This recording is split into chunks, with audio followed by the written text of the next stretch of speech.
Nanindigan si House Minority Leader Marcelino Libanan na hindi sumusuway ang Kamara sa kautusan ng Korte Suprema ukol sa impeachment complaint laban kay Vice President Sara Duterte.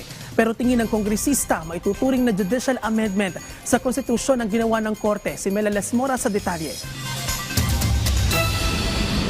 Nanindigan si House Minority Leader Marcelino Libanan na isa ring House Impeachment Prosecutor na may karapatan ang Kamara na gumawa ng sarili nitong patakaran alinsunod sa konstitusyon. Sa kanyang talumpati sa plenaryo, pinuna ni Libanan ang ginawang pagbasura ng Korte Suprema sa inihain nilang Articles of Impeachment laban kay Vice President Sara Duterte at ang paglalabas nito ng bagong impeachment rules. Many call this judicial overreach. I say it is judicial amendment of the Constitution.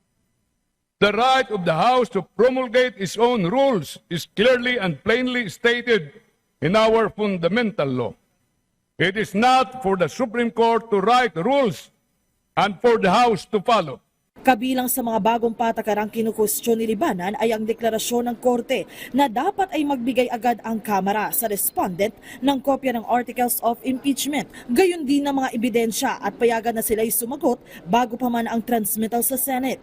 Pag-utos na ibigay sa lahat ng House members ang articles, mga ebidensya at komento ng respondent at ang bagong patakaran ukol sa one-year bar rule.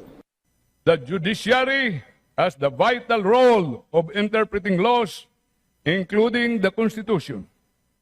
But that role does not extend to amending it. The power to interpret does not include the power to rewrite, Mr. Speaker.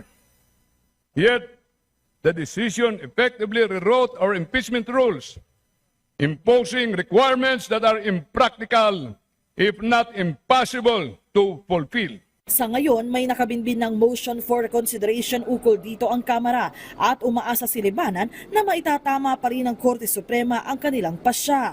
Ang iba pang kongresista, suportado ang naging pahayag ni Libanan. Pero si Sagip Party List Representative Paulo Marcoleta may banat naman. Bakit tila niya patuloy na sinusuway ng Kamara ang Korte Suprema, bagay na agad din namang sinagot ni Libanan.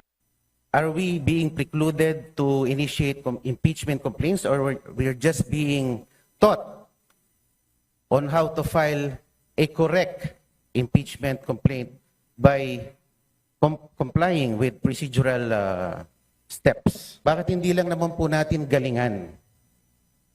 Meron pa lang po tayong 3 taon. Baka sakali matalo natin si VP Sara sa 2028. Sinabi po niya na may defiance ang House, parang narinig ko na may defiance ang House sa Supreme Court ruling.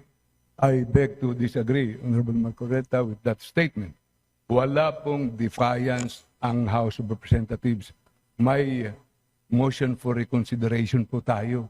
At kung sakali, I don't think ang House ay hindi susunod kung final and executor na ang ruling ng Supreme Court. May duties and obligations po tayo. At kahit po masakit, kahit mahirap, kailangan natin ipaglaban ang ating konstitusyon. Yan po ang napakahalaga sa lahat. Mela Lesmora para sa Pambansang TV sa Bagong Pilipinas.